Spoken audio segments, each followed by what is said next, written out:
¿Qué tal, amigas y amigos? ¿Cómo están? Quiero agradecerle a Dios por esta nueva oportunidad de compartir con ustedes la palabra de Dios. En el capítulo 6, nosotros nos encontramos con la apertura de los primeros 6 sellos del rollo.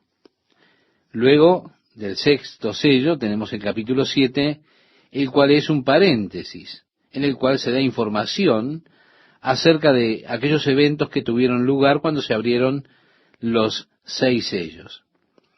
Al entrar al capítulo 8 y el capítulo 9, miraremos los juicios de las trompetas, de las 7 trompetas.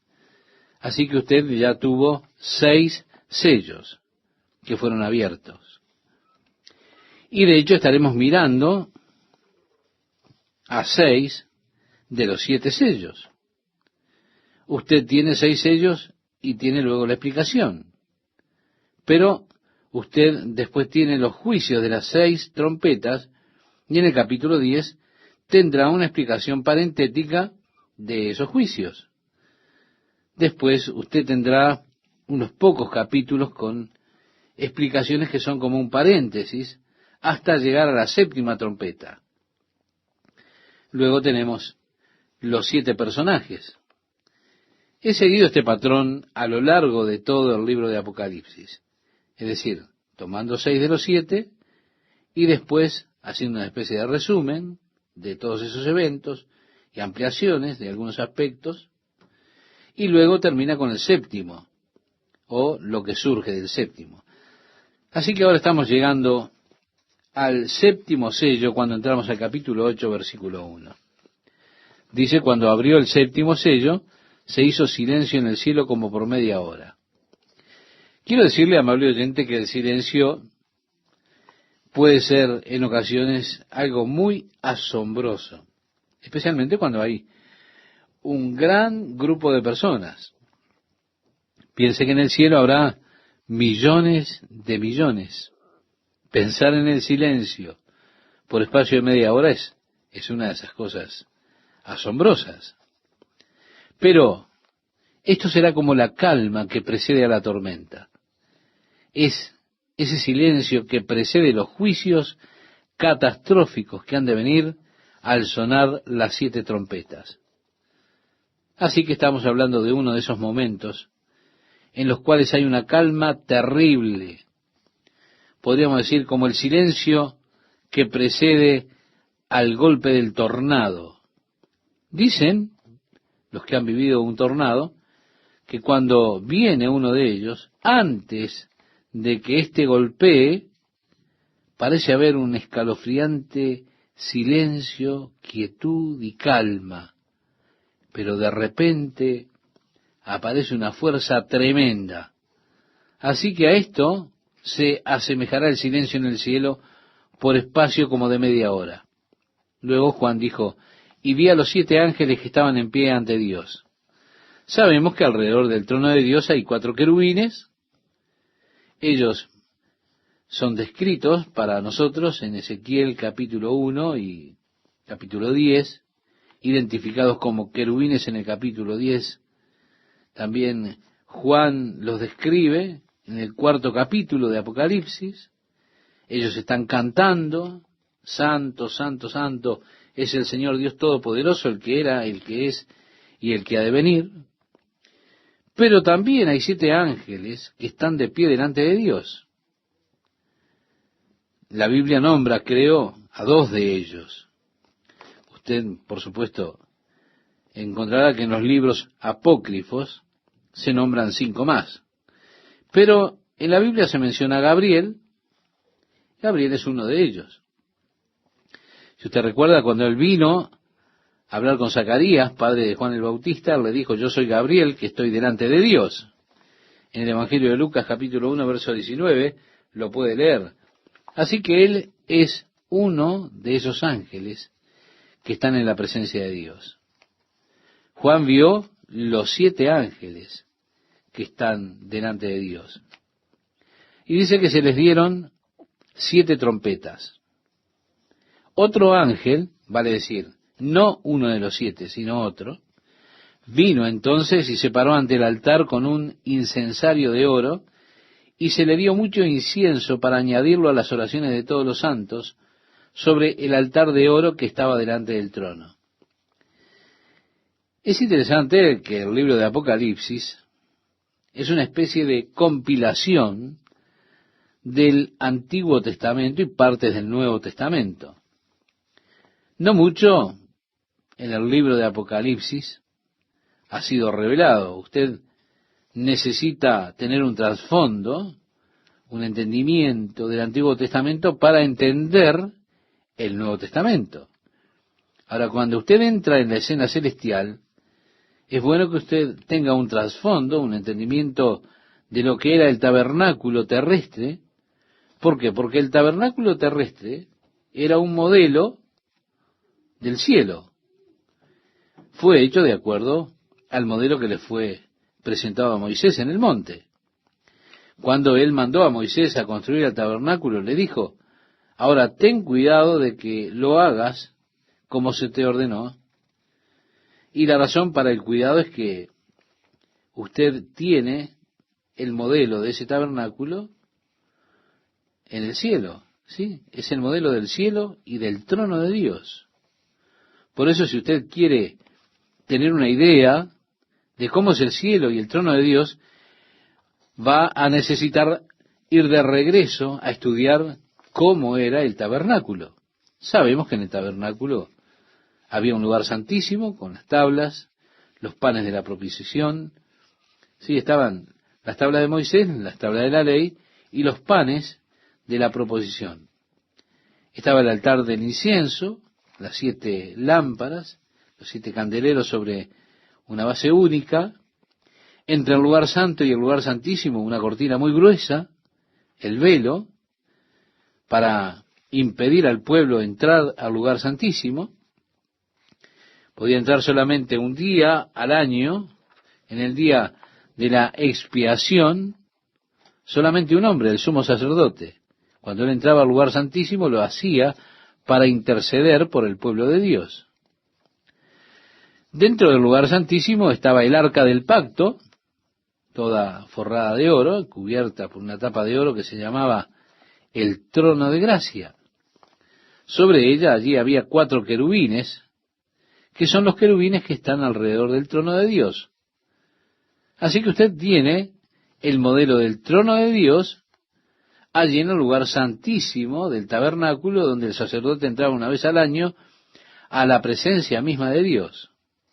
Bien, al entrar al lugar santísimo, él debía tener el incensario de oro, debía haber tomado las brasas ardientes del altar y haberlas puestas en el incensario. A la mano derecha, él llevaría el incienso molido en polvo, y al deslizar el velo para poder entrar al lugar santísimo con el incensario sostenido de cadenas, él tenía que tomar un puñado de incienso, ponerlo sobre las brasas.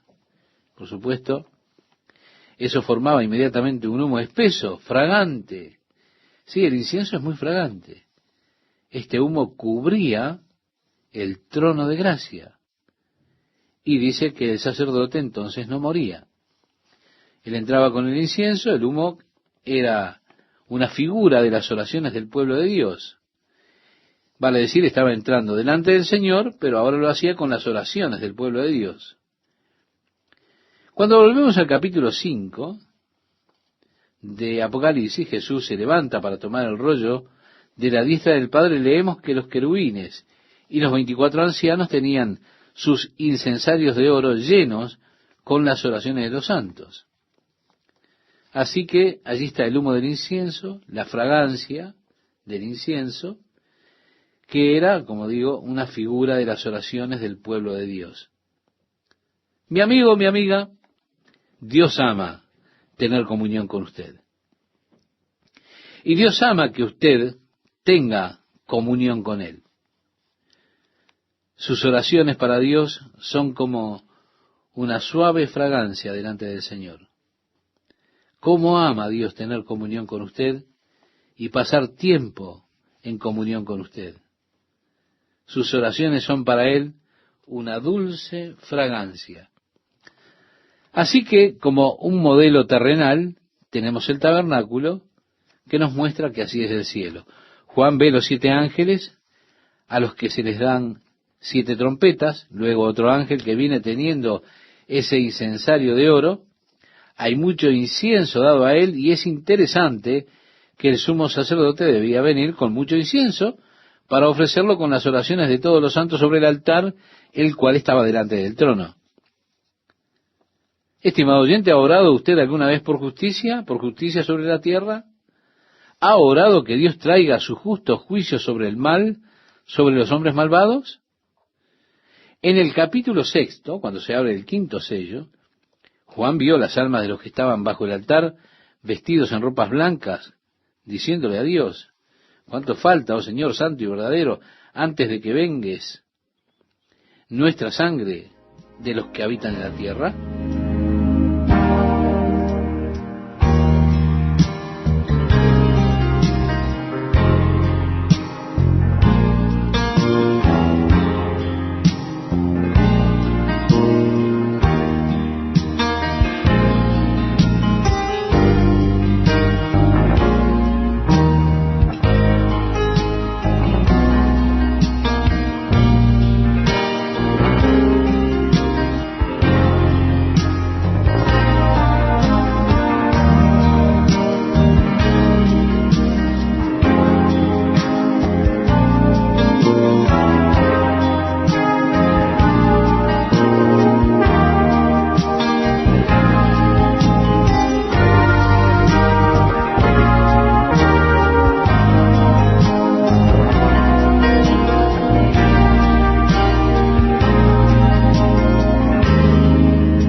Sí, ellos habían sido muertos, habían sido martirizados por el testimonio de Jesucristo, por no querer adorar al anticristo, por no querer seguir su programa. Y ellos están ahora hablando: Señor, ¿cuánto falta para que vengue nuestra sangre de los adversarios que tenemos en la tierra? Vemos oraciones de los santos que son ofrecidas en ese tiempo, antes que Dios derrame sus juicios, los juicios de las 7 trompetas sobre la tierra.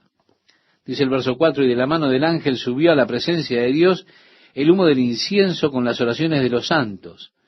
Y el ángel tomó el incensario y lo llenó del fuego del altar y lo arrojó a la tierra, y hubo truenos, voces y relámpagos y un terremoto. Bien, él usó esto primero para poner en incienso las oraciones ofrecidas a Dios, pero ahora él llenó el incienso nuevamente con brasas ardiendo del altar, y las arrojó por tierra.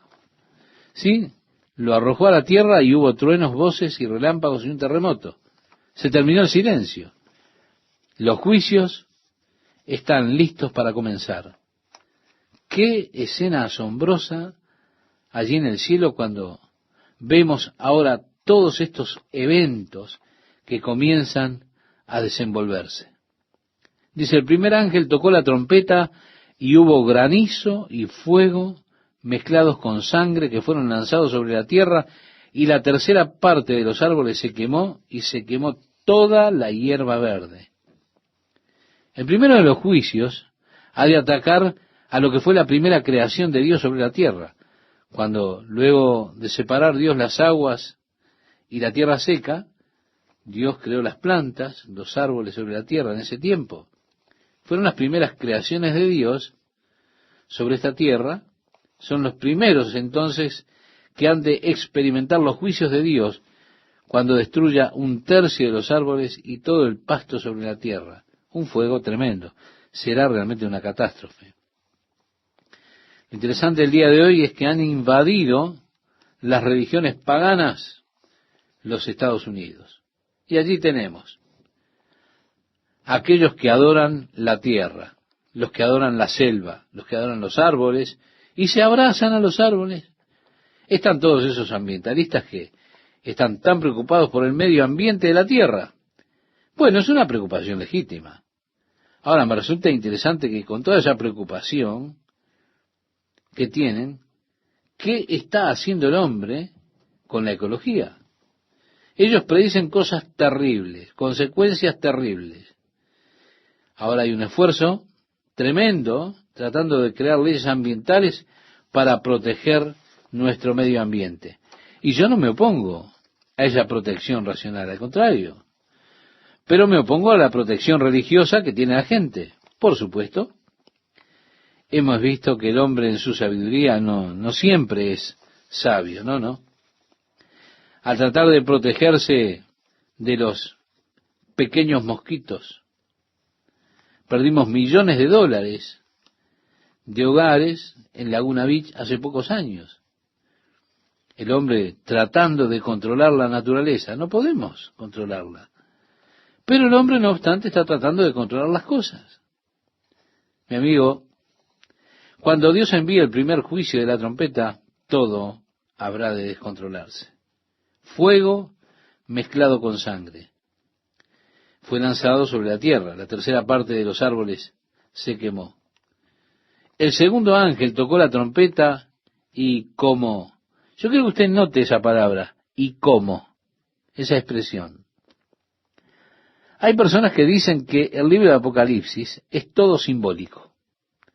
Por lo tanto, usted no tendría que gastar su tiempo tratando de leerlo porque es simbólico y no siempre podemos entender los símbolos.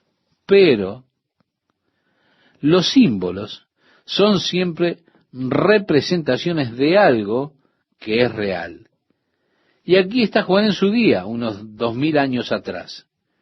Juan está teniendo una visión de cosas que aún no han acontecido. Él está mirando al futuro. Ahora, si usted estuviese viviendo en aquellos días de Juan, donde el modo más rápido de transporte que había era un caballo, y usted tiene una visión de lo que ocurre en el año 1950, o 1950 años más tarde, mejor dicho, usted, ¿cómo habría de describir lo que ve? Por ejemplo, si se le hubiese mostrado lo que son los misiles, los tanques de guerra disparando sus cañones, ¿cómo hubiera hecho usted en aquel momento para describir todo eso? Juan está teniendo una visión de cosas futuras, por lo tanto tiene que describirlas como cosas que le son familiares, usando palabras que le son familiares a él. Así que cuando Juan describe algunas de estas cosas, siendo ellas solo una explicación interesante, ¿verdad? Que Juan dice que ellas son como. En otras palabras, no eran sino que eran como. No eran, dice, sino que eran como. Como usted puede ver, eran como él lo vio. Él vio que parecía como una gran montaña de fuego. Sí, era como una gran montaña. No era una gran montaña. Quiero reiterar esto, no era, sino era como una gran montaña de fuego.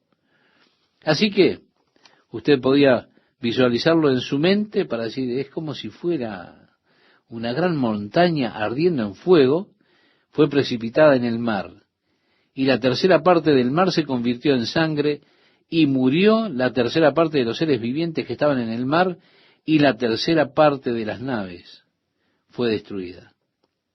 Mi amigo, ¿puede usted imaginar qué tremenda devastación vendrá con el juicio de esta segunda trompeta? Realmente es para pensarlo. ¿Qué tal, amigos? ¿Cómo están? ¿Han pasado bien? Bueno, espero que sea así y que Dios esté bendiciendo la vida de cada uno de ustedes. Dios golpea el mar con esta señal, lo que luce como una gran montaña de fuego, fuego ardiente, que ahora es echado en el mar. ¿Qué es lo que hace? Contamina el mar, y así una tercera parte de las criaturas del mar mueren. Una tercera parte de las naves han de hundirse. Un tercio del mar se vuelve sangre cuando suena la tercera trompeta. Es interesante que acontezca todo esto en tercios, y sobre los ríos, los mares, todas las fuentes de agua. Dice, el tercer ángel tocó la trompeta y cayó del cielo una gran estrella ardiendo como una antorcha, y cayó sobre la tercera parte de los ríos y sobre las fuentes de las aguas, y el nombre de la estrella es Ajenjo, y la tercera parte de las aguas se convirtió en ajenjo. La tercera cosa que Dios ataca con este juicio es las fuentes de agua de la tierra. El hombre ha hecho bastante buen trabajo, por decirlo de alguna manera, contaminando los ríos, los manantiales de agua, todo lo demás. Así que estamos viviendo en un área que verdaderamente será desierta. Podríamos decir así. Es casi un desierto ahora y será evidentemente un área desértica. Aquí en California no hay suficiente lluvia que caiga durante el año para mantener toda la población. Dependemos del agua que es importada al sur desde la parte norte del estado, y también dependemos del agua del río Colorado, pero se puede imaginar lo que ha de ocurrir cuando Dios ataque con su juicio el agua dulce de la tierra, los lagos de agua dulce, los ríos de agua dulce, volviéndolos venenosos de alguna manera para que ellos no sean potables. ¿Se puede imaginar usted lo que sucederá en la tierra cuando una tercera parte de todo este sistema hídrico sea contaminado y los hombres no puedan beber agua? Como dije, usted no querría estar por aquí. Y gracias a Dios, usted que no querrá estar aquí puede no estar. Dios ha provisto y ha de seguir proveyendo para que su iglesia escape. Él ha provisto la vía de escape cuando Jesús venga en busca de ella. Ahora tenemos aquellos que enseñan que la iglesia estará en este mundo y que el rapto tendrá lugar cuando sea tocada la séptima trompeta.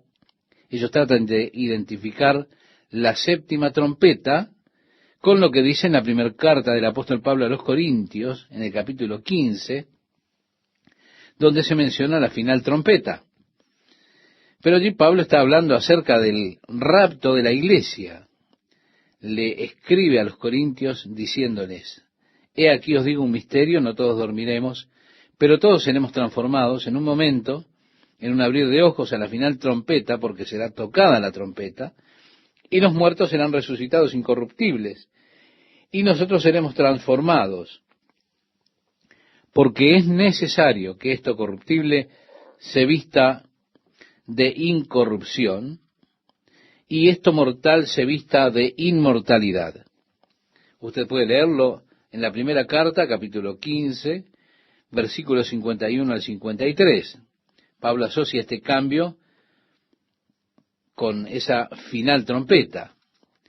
Así que están aquellos que piensan que esta última trompeta es la séptima trompeta de Apocalipsis, porque hay 7 trompetas de juicios.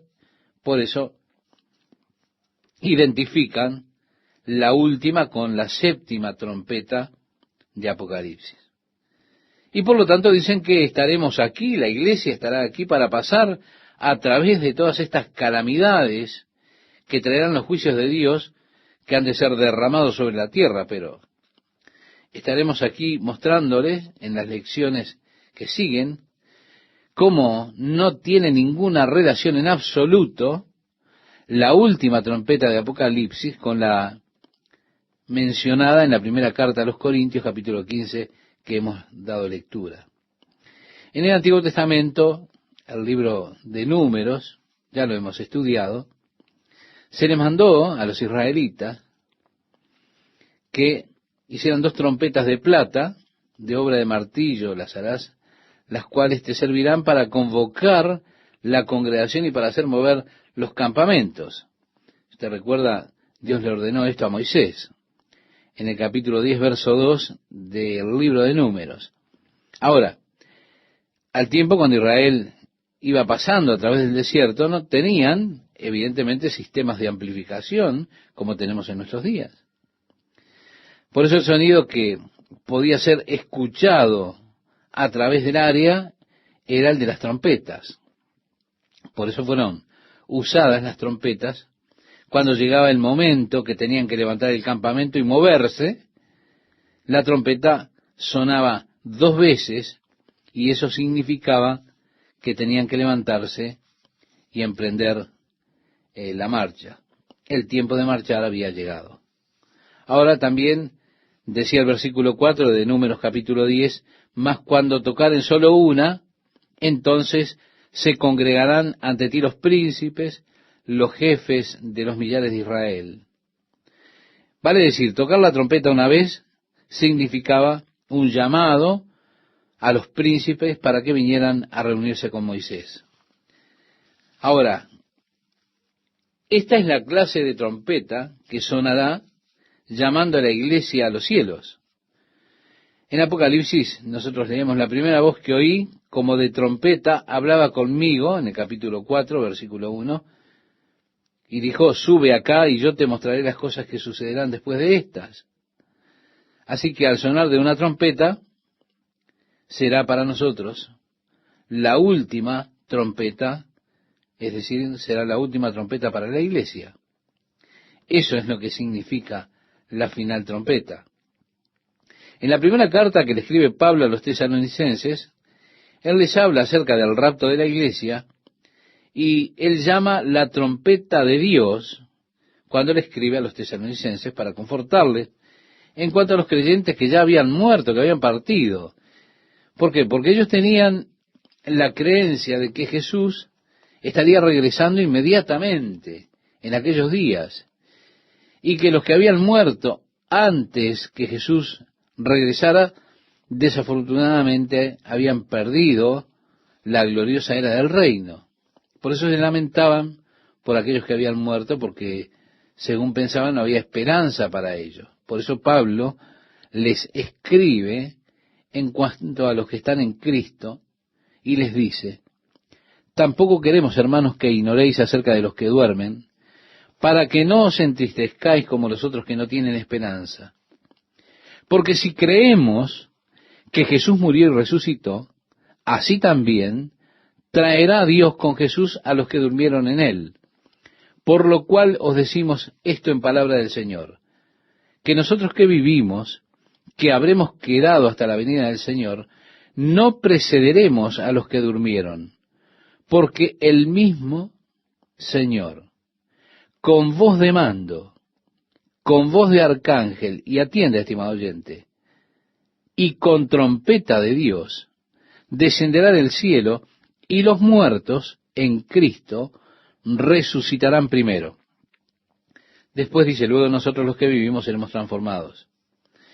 En el relato del Apocalipsis no se trata de la trompeta de Dios, y esto es importante que lo notemos. En Apocalipsis se habla de las trompetas que le fueron dadas a los 7 ángeles. Son los ángeles los que han de hacer sonar esas trompetas. Y están declarando estos ángeles los juicios de Dios que están viniendo sobre la tierra en ese período de gran tribulación o de la gran tribulación. Y allí nos encontramos con una tercera parte de los árboles destruidos, una tercera parte de las naves del mar, en el mar destruidas, una tercera parte de las criaturas vivas en el mar que son destruidas también, las aguas dulces, una tercera parte destruidas. Se puede imaginar la calamidad y las cosas que estarán aconteciendo en los corazones de aquellas personas que vivan en ese momento.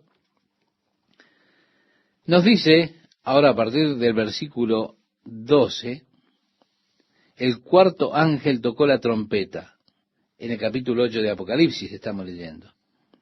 Y fue herida la tercera parte del sol, y la tercera parte de la luna, y la tercera parte de las estrellas, para que se oscureciese la tercera parte de ellos, y no hubiese luz en la tercera parte del día, y asimismo de la noche.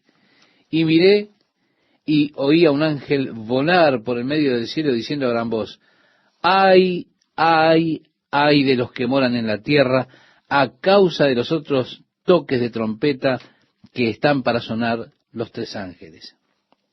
En otras palabras, lo que está diciendo: ustedes no vieron nada aún. La cosa se va a poner peor. ¡Ay, ay, ay! ¿Por qué? Porque hay 3 trompetas todavía por sonar. Así que cada uno de estos ayes es para cada una de esas trompetas.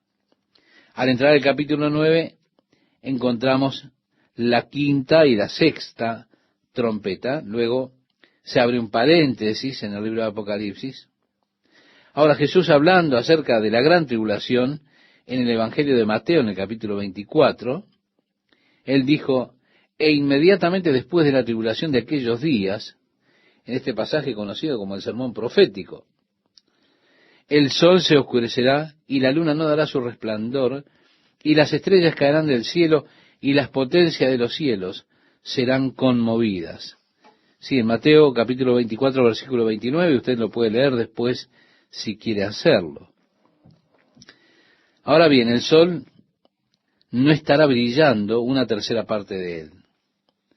Si usted recuerda aquella guerra denominada tormenta del desierto, cuando los iraquíes iban dejando Kuwait, incendiaron los pozos petroleros.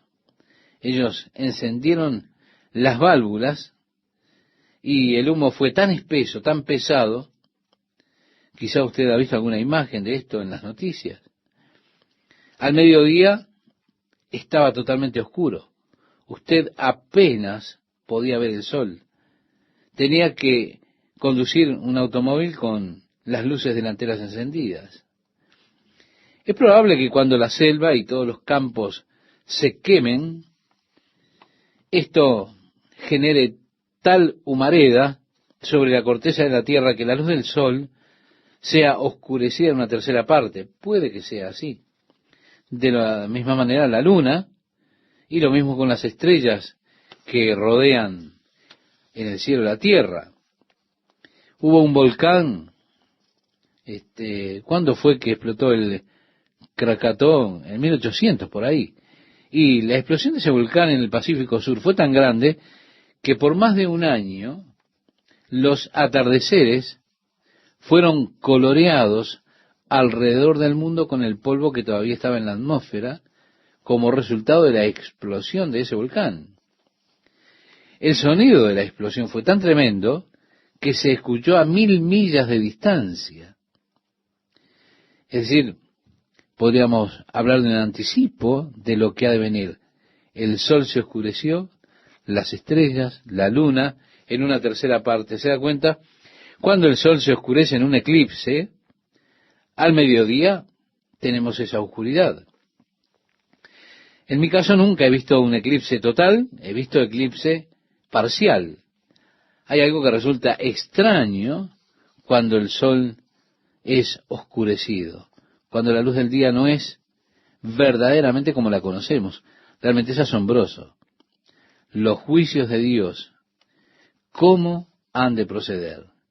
Pero mire, esto es el comienzo de esos juicios. Cosas peores están llegando cuando vamos avanzando en el libro de Apocalipsis, tanto que usted seguramente no querría estar para ese momento aquí en la tierra. Bueno, yo le doy gracias a Dios que no estaré aquí. Jesús dijo: velad pues en todo tiempo, orando que seáis tenidos por dignos de escapar de todas estas cosas que vendrán y de estar en pie delante del Hijo del Hombre. Y esa es mi oración, estimado oyente, que Dios me escuche mi oración cuando oro. Jesús estará dirigiendo esos juicios, Él estará a cargo, Él ha tomado el control de aquel rollo del capítulo 5, si usted recuerda, y ha comenzado a romper los sellos. Él es el único que ordena todos estos eventos. Reitero, está completamente a cargo de todo el juicio. Jesús dijo: porque el Padre a nadie juzga, sino que todo el juicio lo dio al Hijo, para que todos honren al Hijo como honran al Padre. El que no honra al Hijo, no honra al Padre que le envió, decía Juan en su Evangelio en el capítulo 5, versos 22 y 23. En el libro de los Hechos que hemos estudiado, en el capítulo 10, versos 42, dice: y nos mandó que predicásemos al pueblo y testificásemos que Él es el que Dios ha puesto por juez de vivos y muertos. El apóstol Pablo, escribiéndole a los romanos, les decía: en el día en que Dios juzgará por Jesucristo los secretos de los hombres conforme a mi evangelio. En la carta de los Romanos capítulo 2 verso 16 decía esto. En el libro de los Hechos también, cuando Pablo testifica, él dice: por cuanto ha establecido un día en el cual juzgará al mundo con justicia por aquel varón a quien designó, dando fe a todos con haberle levantado de los muertos. Hechos capítulo 17 verso 31 nos dice esto. Sí, Jesús estará a cargo en los juicios que vendrán sobre esta tierra. Ahora, permítame decirle nuevamente, eso excluye a la iglesia. Él le dijo a sus discípulos: ya no os llamaré siervos, porque el siervo no sabe lo que hace su señor, pero os he llamado amigos, porque todas las cosas que oí de mi Padre os las he dado a conocer. En el Evangelio de Juan capítulo 15, verso 15 decía esto: si Él nos llama amigos, y Él nos expone después a esas cosas, bueno, no sé qué tan buen amigo sería. Pero, porque la iglesia es su novia, Él la ha de quitar de la tierra antes que comience a destruir la tierra y a los hombres que fueron culpables de destruir la tierra. Bien, en la próxima emisión hemos de movernos al primero de los ayes, donde vemos en los juicios de Dios la quinta, la sexta trompeta, que han de venir sobre la tierra, y todo el infierno irrumpe literalmente en la tierra al entrar al juicio de la sexta trompeta. Las hordas de demonios lideradas por Satanás han de ser liberadas sobre la tierra con consecuencias realmente terribles. Reitero, usted seguramente no querría estar aquí cuando eso acontezca. Créame, usted, si entiende, no querría estar aquí. Le invito a que oremos. Padre, te agradecemos que nos has advertido de todas estas cosas, que tú eres lento para la ira y grande en misericordia, tan paciente con el hombre, aun con el hombre que es blasfemo y rebelde, Señor. Nosotros vemos cómo el mundo hoy está en total rebelión en contra de tu justa ley. Y vemos, Señor, cómo los hombres ostentan sus prácticas malignas. Oh Señor, nos damos cuenta que tú has de traer tus juicios. Y también vemos, Señor, que el mundo está preparado para que vengan tus juicios. Cómo se llena la copa, cómo está lista para desbordarse. Señor, el mundo merece tu juicio.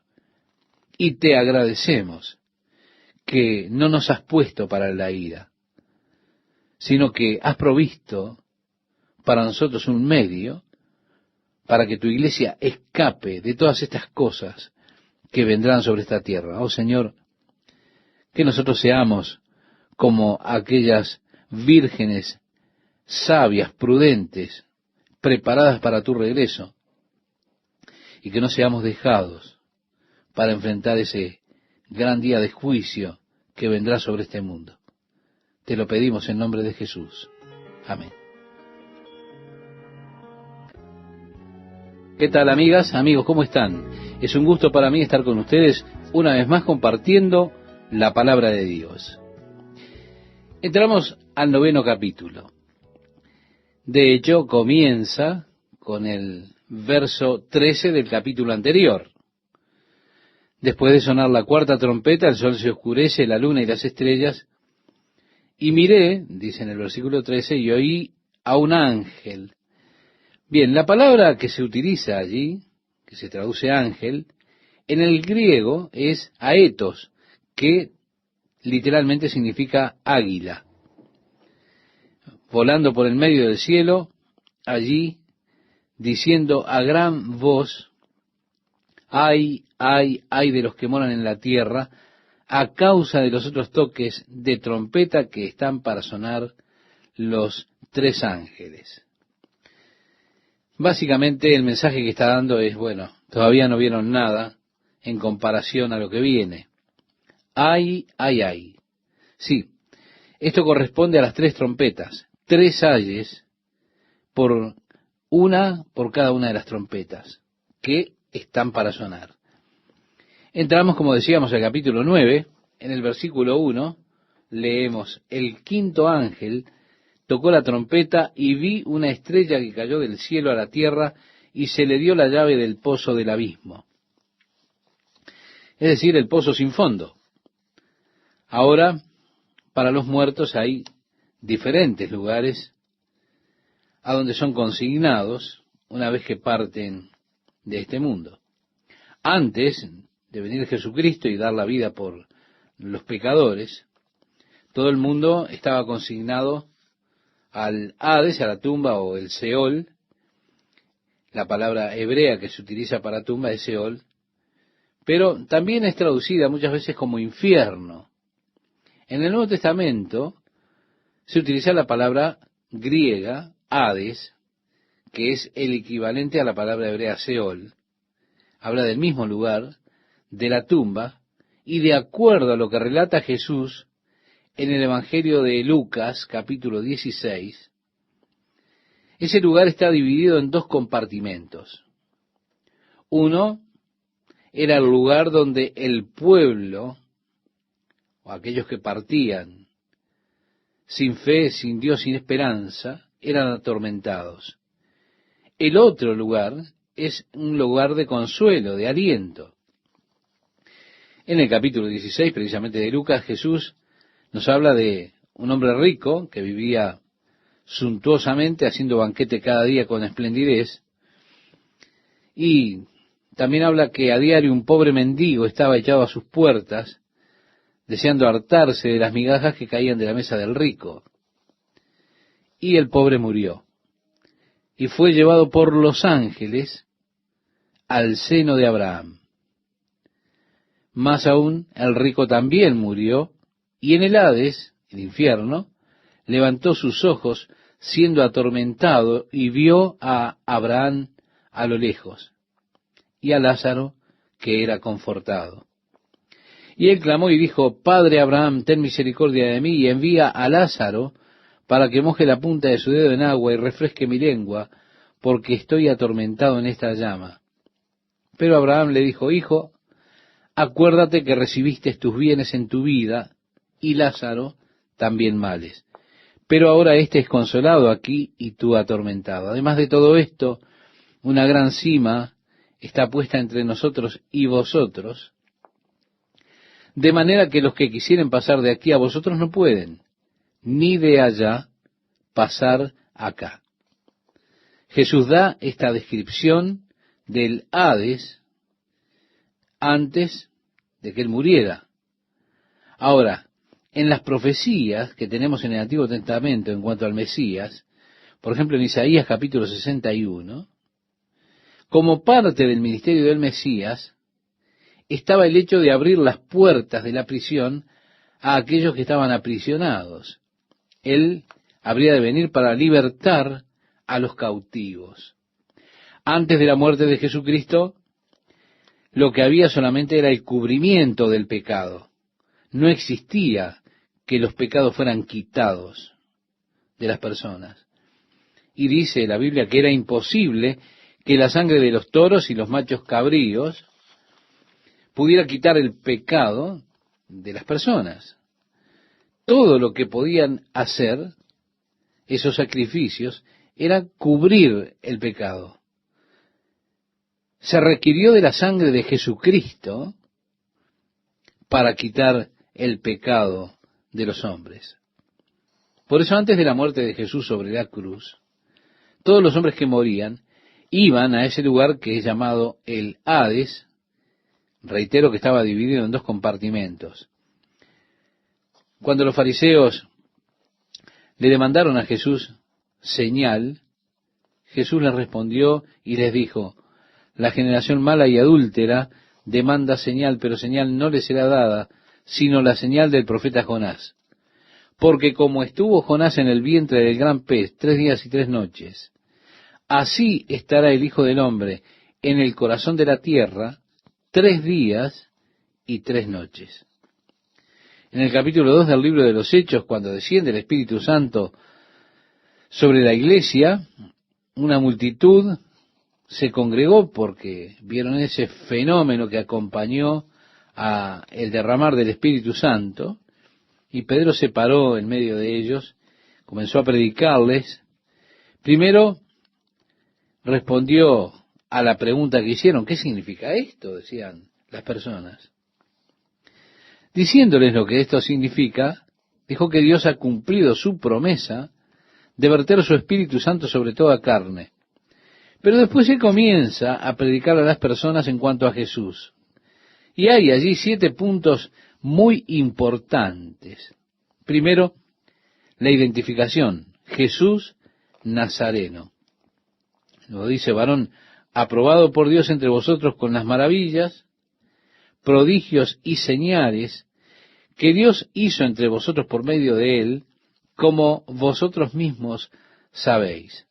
A este, entregado por el determinado consejo y anticipado conocimiento de Dios, prendisteis y matasteis por manos de inicuos, crucificándole, al cual Dios levantó, sueltos los dolores de la muerte, por cuanto era imposible que fuese retenido por ella.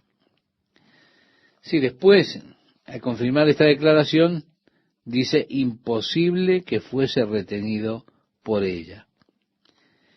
Esto encontramos que Pedro lo cita, por supuesto tomando de los Salmos, que dicen: porque no dejarás mi alma en el Seol, ni permitirás que tu santo vea corrupción. Eso está en el Salmo 16, versículo 10, que lo cita Pedro. Así que Pedro testificó que Dios no dejó su alma en el infierno, sino que a este Jesús resucitó Dios, de lo cual todos nosotros somos testigos. Decía en ese capítulo 2, verso 32 del libro de los Hechos. El apóstol Pablo, cuando le escribe a los Efesios en el capítulo 4 de su carta, decía: por lo cual, dice, subiendo a lo alto, es decir, el que subió era Jesús, llevó cautiva la cautividad y dio dones a los hombres. ¿Y esto de que subió, qué es? Sino que también había descendido primero a las partes más bajas de la tierra. Vemos que la profecía de Isaías se cumplió cuando él libró a los cautivos. Así que cuando él descendió, él condujo a los cautivos de su cautividad para ascender a los cielos. Así que ahora, para el Hijo de Dios, porque el camino ha sido abierto por medio de Jesucristo, dice Pablo escribiéndole a los Corintios en la segunda carta, capítulo 5, verso 8, pero confiamos y más quisiéramos estar ausentes del cuerpo y presentes al Señor. El apóstol Pablo también le decía a los Corintios en su segunda carta, capítulo 12, versículos 2 y 4, conozco a un hombre en Cristo que hace 14 años, y escuche lo que dice: si en el cuerpo, no lo sé; si fuera del cuerpo, no lo sé, Dios lo sabe. Fue arrebatado hasta el tercer cielo, fue arrebatado al paraíso, donde oyó palabras inefables que no le es dado al hombre expresar.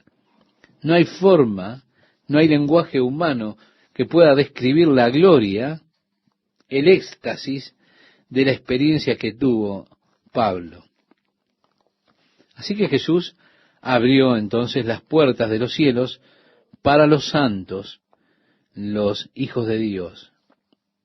Ahora, como decía Pablo también, porque de ambas cosas estoy puesto en estrecho, teniendo deseo de partir y estar con Cristo, lo cual es muchísimo mejor, pero quedar en la carne es más necesario por causa de vosotros. Le decía a los filipenses en su carta, en el capítulo 1, versos 23 y 24. ¿Se da cuenta? Él decía: de ambas cosas estoy siendo tironeado. Había emociones mezcladas en el apóstol Pablo. Bien, podríamos decir entonces que una porción del Hades, un compartimento, ha sido vaciado, ha sido dejado vacío totalmente. aquel lugar donde Abraham confortaba a quienes llegaban allí, mientras esperaban que la promesa del Mesías se cumpliera. Hay un segundo lugar llamado Abuso o el Pozo. Ese es el túnel que conduce al abismo. Con frecuencia se le llama el pozo sin fondo. En el caso del endemoniado gadareno, de la ciudad de Gadara, cuando Jesús desembarcó con sus discípulos y salieron de la nave, este hombre poseído por los demonios vino corriendo de modo amenazante. Los demonios comenzaron a gritar: Jesús, hijo de David, ¿por qué nos atormentas antes de nuestro tiempo? Jesús le dijo: ¿cuál es tu nombre? Ellos respondieron: Legión, porque somos muchos. Así que comenzaron a rogarle a Jesús que no los enviara al abismo. Parece que ese abuso es la prisión de los espíritus malignos, es decir, de los demonios. Están separados del Hades, donde los hombres están allí aprisionados. Está ese abismo donde los demonios son encarcelados. Y ellos ruegan a Jesús que no les envíe allí antes de tiempo. Así que Él los deja irse y se metieron en un hato de puercos, que luego los despeñaron en la mar de Galilea, y esos puercos se ahogaron. Usted puede recordar la historia. Bien, el abuso también es mencionado en otros lugares, pero son pocos lugares más en las Escrituras. Tenemos esto en el libro de Apocalipsis, cuando a este ángel le fueron dadas las llaves de ese abuso, o ese lugar de encarcelamiento de los espíritus malvados. Cuando el anticristo entra en escena, en Apocalipsis capítulo 17 se nos dice que sale del abuso. Discutiremos esto un poco más completamente cuando lleguemos a ese capítulo. Cuando Jesús regresa a la tierra para establecer el reino de Dios, Jesús viene con todos sus santos. En ese instante Satanás es tomado, encadenado y echado al abuso, al abismo, por 1000 años. Pasado este período de 1000 años, él es liberado por un breve período de tiempo y finalmente y definitivamente será echado en la gehenna, donde ya estarán la bestia y el falso profeta. Un día la muerte y el infierno han de dar los muertos que están en ellos para que se paren ante el gran trono blanco en el juicio de Dios, y aquellos cuyos nombres no se hallen escritos en el libro de la vida del Cordero serán echados a esa gehenna. Así que el próximo lugar que tenemos en el Nuevo Testamento, y que muchas veces se traduce como infierno, es la gehenna, así se denomina. Por eso, a menos que usted tenga una concordancia, será difícil saber si el infierno al cual se hace referencia es el Hades o la gehenna. La gehenna es diferente al Hades. Jesús describió este lugar como el lugar de las tinieblas de afuera, donde hay lloro, lamento y crujir de dientes. Es el lugar de encarcelamiento final de los demonios, los espíritus inmundos. Los primeros habitantes de la gehenna serán la bestia y el falso profeta. Cuando Jesús regrese para establecer su reino, el reino de Dios en la tierra, Él destruirá a la bestia y al falso profeta con la palabra que sale de su boca, y serán lanzados, echados a la gehenna. 1000 años más tarde, después de esa breve etapa de libertad de Satanás, donde ocurrirá su final rebelión, cuando haya concluido el reino milenial de Cristo, nos dice en Apocalipsis capítulo 20, verso 10, y el diablo que los engañaba fue lanzado en el lago de fuego y azufre, donde están la bestia y el falso profeta. En el capítulo 14 del libro de Apocalipsis, nosotros leemos que, algo que estaremos cubriendo un poco más adelante, el humo de su tormento sube por los siglos de los siglos. Es decir, como dice en el griego, de aionios, prost de aionios, eso de acuerdo al original griego. Se traduce por los siglos de los siglos. El lugar de morada eterna para aquellos que rechazaron el amor de Dios, ese amor que ha sido ofrecido a cada hombre, a cada mujer, a cada viviente en este mundo con tanta libertad por Jesucristo.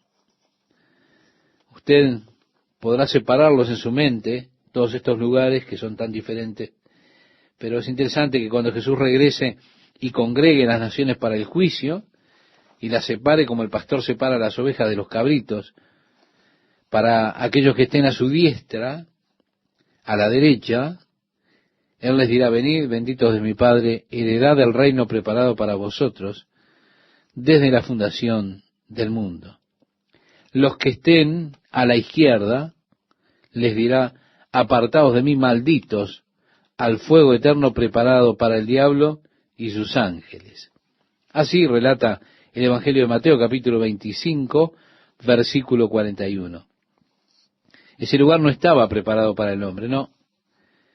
Estaba preparado para Satanás y los demonios, para Satanás por causa de su rebelión, y también para aquellos que se unan a Satanás en su rebelión. Esto debe ser notado, no quiero confundirlo. Hay un lugar más, y este es el Tártaros. ¿Qué es el Tártaros? Tártaros es el lugar del encarcelamiento, y se lo menciona solamente una vez en una de las cartas de Pedro. Sí, es el lugar de encarcelamiento para los ángeles que no guardaron su estado primero, y están allí reservados en cadenas en el Tártaros, esperando el día del juicio. Por eso vemos, el quinto ángel tocó la trompeta y vio una estrella. Yo creo que es Satanás, uno de esos ángeles que cayó del cielo a la tierra, y se le dio la llave del pozo del abismo. Si nosotros regresamos al capítulo 1, Jesús se describe al mismo, diciendo: yo soy el alfa y la omega, el primero y el último, y tengo las llaves de la muerte y del Hades. Él abrió las puertas de la prisión para los que estaban atados allí en el Hades. Él tiene las llaves. Pero ahora encontramos este pasaje donde se le da la llave a esta estrella, la cual viene con esa llave para abrir el abismo. Y dice que abrió el pozo del abismo y subió humo del pozo como humo de un gran horno, y se oscureció el sol y el aire por el humo del pozo. En algún lugar sobre la tierra hay un pasaje que conduce al abismo. Cuando el ángel lo abra, el humo de ese abismo se levantará y cubrirá la tierra. Y causará, por supuesto, que el sol se oscurezca. Pero mire lo que dice a continuación en el capítulo 9 de Apocalipsis, verso 3. Y del humo salieron, y allí habla de las criaturas demoníacas. Juan trata de describirla lo mejor que puede hacerlo. Al parecer lo más cercano es la apariencia de langostas. Por eso dice: y del humo salieron langostas sobre la tierra, y se les dio poder como tienen poder los escorpiones de la tierra. Los escorpiones tienen poder de darle una picadura con resultados realmente terribles. Así que dice: y del humo salieron langostas sobre la tierra, y se les dio poder como tienen poder los escorpiones de la tierra, y se les mandó que no dañasen a la hierba de la tierra. Nos damos cuenta entonces que son seres inteligentes. Por supuesto, el pasto, los árboles son la comida común de las langostas. Son las cosas que ellos atacan, o que ellas atacan. Ellas las pueden dejar totalmente, el área que atacan, desnuda por completo. Ahora, no atacan el pasto. Aquí dice: ni a cosa verde alguna, ni a ningún árbol, sino solamente a los hombres que no tuviesen el sello de Dios en sus frentes. Se da cuenta, ahora comienza aquí Dios a hacer una separación. Si usted va hacia atrás, si usted recuerda el capítulo 7, nos encontrábamos con aquellos 144,000 que fueron sellados con el sello de Dios en sus frentes, los cuales no serían heridos por los 4 vientos que estaban siendo retenidos por los ángeles. Y aquí nuevamente vemos la distinción, una distinción en la cual abarcan estas criaturas demoníacas que aparecerán y que no les es permitido hacerle daño a esos 144,000, no les es permitido atormentarlos con sus aguijones porque están sellados en sus frentes por Dios. Y agrega, y les fue dado que no los matasen, sino que los atormentasen 5 meses. Y su tormento era como tormento de escorpión cuando hiere al hombre. Así que veremos entonces en este capítulo esta horda de criaturas demoníacas con ese poder de infligir grandes picaduras a los hombres. Son seres espirituales. Usted no puede ir a esconderse en un sótano, encerrarse en el closet, escapar de ese tormento. No, no. Serán 5 meses de infierno sobre la tierra cuando estas criaturas demoníacas estén aquí infligiendo su doloroso tormento sobre los hombres.